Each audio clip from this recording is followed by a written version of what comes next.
Olá, que alegria estar na sua companhia para mais um vídeo. Seja muito bem-vindo a mais uma história real da vida da realeza. Para continuarmos a nossa playlist sobre a última família imperial russa, hoje você conhecerá melhor Maria Nikolievna da Rússia, a terceira filha do imperador Nicolau II e de Alexandra Feodorovna. Maria era grã-duquesa da Rússia. Depois foi canonizada como portadora da paixão pela Igreja Ortodoxa Russa e pela Igreja Ortodoxa Russa no estrangeiro. Foi canonizada como Neomarte. Só peço agora um pouquinho da sua atenção para os meus pedidos que passam aí na sua telinha. Peço que contribua com o canal e com a continuidade do nosso trabalho. Precisamos do seu engajamento para manter os nossos vídeos por aqui. Se você pudesse se tornar um membro, também nos ajudaria muito. Temos planos a partir de menos de R$ 5. Agora vem comigo para a biografia de hoje. Maria nasceu no dia 26 de junho de 1899. Foi batizada em homenagem à sua avó paterna. Era uma criança gordinha, de 4,5 kg. Nicolau ficou feliz com o seu nascimento. Todavia, a corte e até mesmo os jornais estrangeiros demonstravam sua insatisfação e decepção por ter nascido outra menina. A rainha Vitória, avó da czarina Alexandra, escreveu, abre aspas, lamento a terceira menina para o país. Sei que um herdeiro seria mais bem-vindo do que uma filha. Fecha aspas. A czarina cuidava pessoalmente de suas filhas, algo muito estranho para uma soberana, sendo criticada por sua própria sogra por não ser uma imperatriz visível. Por outro lado, ela não estava disposta a oferecer a sua vida e a de suas filhas ao escrutínio público, mas exagerou em deixar a família longe do público, criando uma grande distância entre os monarcas, a corte e o povo. Maria tinha duas irmãs mais velhas, Olga e Tatiana. Depois, ainda nasceria a Anastácia, e só depois dela o tão esperado herdeiro, Alexei. OTMA era o pseudônimo utilizado pelas 4 filhas do czar e da czarina, formado pela letra inicial de cada um dos seus nomes. As 4 grã-duquesas eram descritas tendo cada uma a sua própria personalidade, mas mesmo assim, incapazes de se separar. O nome era utilizado quando as 4 escreviam uma carta em conjunto, como alcunha, entre os seus parentes e amigos mais próximos e, por vezes, em algumas entradas de diários. Como suas irmãs, ela tinha alguns apelidos e era conhecida por Mashka, Masha, Mojenska, Marie ou Mendre Folie. A sua babá a apelidou de o bebê amável. Uma fonte desconhecida chegou a referir que a pequena criança tinha o rosto que lhe recordava dos anjos pintados por Botticelli. Era frequentemente usada como um bom exemplo para as suas 2 irmãs mais velhas, que por isso pareciam não gostar particularmente dela e a chamavam de meia-irmã ou cãozinho gordo. Maria tinha uma admiração especial pelo seu pai, assim como suas irmãs, De todas as 4 irmãs, porém, ela era a mais apegada ao czar.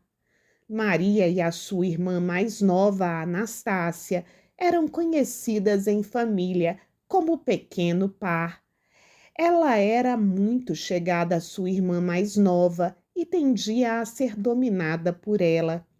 Também nunca se interessou pelos trabalhos escolares, mas gostava muito de pintura e tinha um grande talento para fazer caricaturas. Era ambidestra, já que, embora escrevesse com a mão direita, preferia desenhar com a esquerda. Maria e Anastácia eram vestidas de forma semelhante em ocasiões especiais, quando usavam variações do mesmo vestido. Recebeu, como suas irmãs, uma educação austera, tipicamente inglesa. Já adolescente, Maria era sedutora e tinha inúmeras paixões por soldados russos, com quem se encontrava no palácio e durante as férias da família. Nada muito sério, paixonites de uma moça inocente e muito romântica. O seu sonho era casar-se com um soldado e ter uma grande família. Particularmente, ela adorava crianças. A czarina Alexandra presenteava todos os anos com um diamante e uma pérola às filhas no seu aniversário. Então, quando elas completaram 16 anos, tinham um broche e um colar de pérolas. Quando fez 16 anos, os seus pais ofereceram a Maria um anel de diamantes. Maria também gostava muito de roupas e perfumes. As granduquesas eram mal preparadas para a vida real.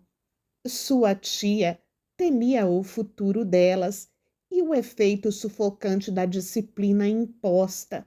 Por isso, para expandir o círculo de amizade das meninas e introduzi-las no mundo real, Olga Alexandrovna levava-as aos sábados para São Petersburgo. Lá se dirigiam ao palácio da avó, onde haviam festas, com danças e pessoas novas para conhecerem. Em 1915, o príncipe Carlos da Romênia sugeriu ao czar Nicolau II casar-se com Maria, então com 16 anos de idade. Nicolau riu e disse que Maria ainda era muito jovem para pensar em casamento. A czarina e as granduquesas se envolviam em atividades de filantropia, por serem muito novas para serem enfermeiras quando rebentou a Primeira Guerra Mundial. Maria e a sua irmã Anastácia se ocupavam em visitar os soldados feridos no hospital, onde trabalhavam a mãe e as suas 2 irmãs mais velhas, Olga e Tatiana. Maria e Anastácia também ajudavam no hospital, ensinando os soldados a ler e escrever. Durante a guerra, Maria e Anastácia também visitavam a escola de enfermagem e ajudavam a cuidar das crianças. Maria detinha uma beleza notável. Uma amiga de sua mãe, Lily Dan, escreveu sobre ela, abre aspas, quando eu vi a grã-duquesa Maria pela primeira vez, ela era uma criança quieta, mas durante a Revolução ela tornou-se muito devota a mim e eu a ela. Passávamos a maior parte do tempo juntas. Ela era uma menina maravilhosa, tinha uma tremenda força interior e nunca entendeu a sua natureza generosa até esses dias terríveis. Ela era excessivamente bela, com a beleza clássica dos Romanoves. Os seus olhos eram azuis escuros, emoldurados por cílios longos, e ela tinha longos cabelos castanhos claros. Maria era gorducha, e a imperatriz ocasionalmente implicava com isso. Ela não era tão viva quanto suas irmãs, mas ela era mais decidida em seus pontos de vista. A grã-duquesa Maria sabia desde o início o que queria e por que queria. Fecha aspas. Por outras pessoas, ela foi descrita como suave e gentil. O seu tutor, Pierre de Liarde, descrevia-a como uma menina bonita e alta para a sua idade, salientando a sua bondade para com todos os que a rodeavam. Mencionou também que era costume as suas irmãs tirarem vantagem de sua personalidade carinhosa. Ela era conhecida como o anjo da família, por ser boa e amável. Apesar de ser quase sempre simpática e gentil, havia momentos em que ela se tornava teimosa e ocasionalmente preguiçosa. Afinal de contas, a realeza também passa pela adolescência. Maria sentia-se insegura quanto ao seu papel na família e preocupava-se, sentindo que não era tão amada como seus irmãos. Preocupava-se com o fato de a mãe preferir Anastácia a ela. Sentindo-se excluída pelas irmãs mais velhas, Maria começou a fazer amizade com a sua prima, a princesa Irina Alexandrovna.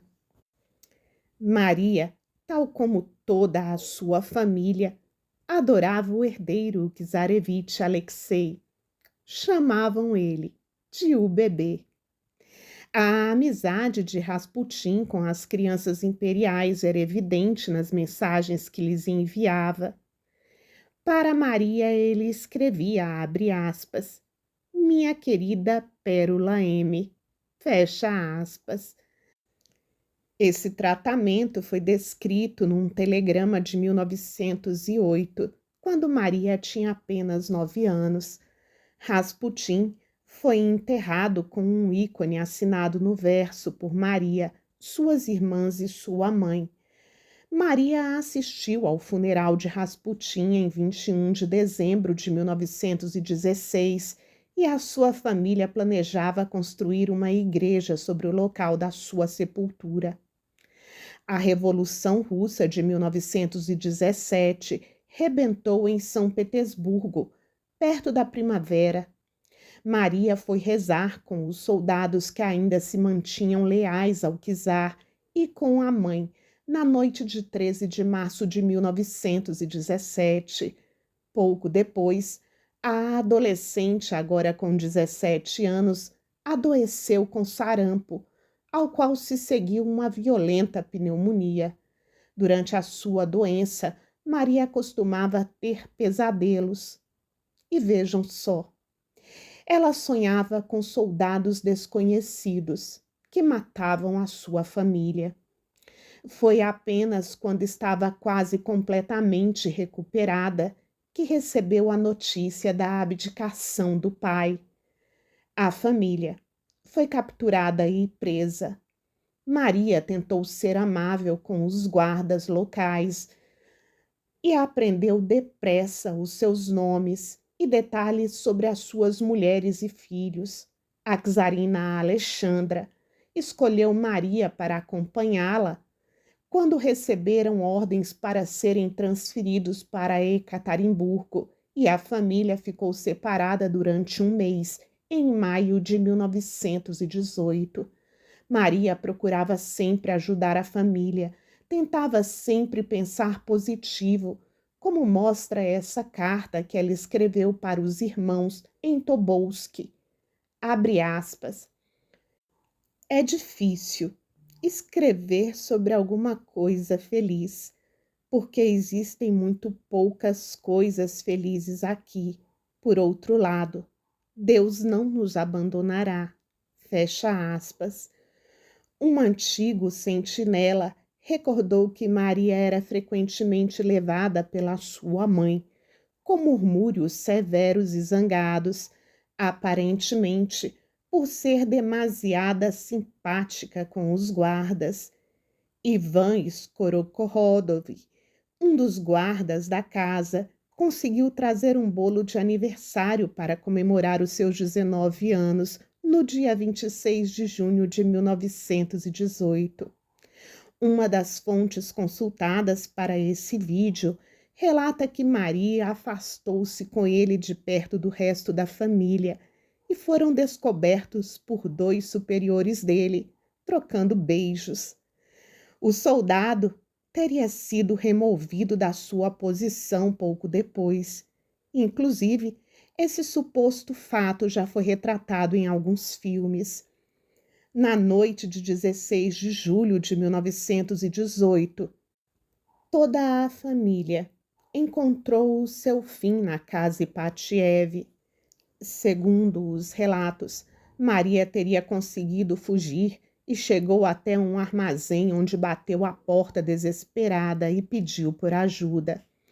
A suspeita de que Maria teria sobrevivido voltou a ser considerada quando os corpos da família e empregados que os acompanhavam foram descobertos e analisados em 1991.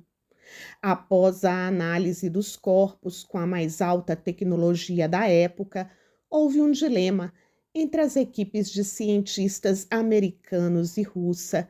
No dia 30 de abril de 2008, foi anunciado durante uma conferência de imprensa que os corpos pertenciam a Alexei e Maria, terminando assim um dos maiores mistérios do século XX. Em um relato bem mais realista da situação da família, alguns soldados registraram que Maria teria sido uma das últimas a perder a vida, tendo agonizado por muito tempo. Em 2000, Maria e sua família foram canonizados como portadores da paixão pela Igreja Ortodoxa Russa. A família foi anteriormente canonizada em 1981 pela Igreja Ortodoxa Russa no estrangeiro, como neomártires. Os corpos do czar Nicolau II, da czarina Alexandra e de 3 filhas foram finalmente enterradas na Catedral de São Pedro e Paulo, em São Petersburgo, a 17 de julho de 1998, 80 anos depois do acontecido. Para você que quer saber mais sobre a última família que governou a Rússia Imperial, temos todos os vídeos organizados aqui em uma playlist para facilitar. Lembrando que ainda falta o último vídeo, que será sobre Alexei. Agora eu te aguardo nos comentários. Nos encontramos por lá.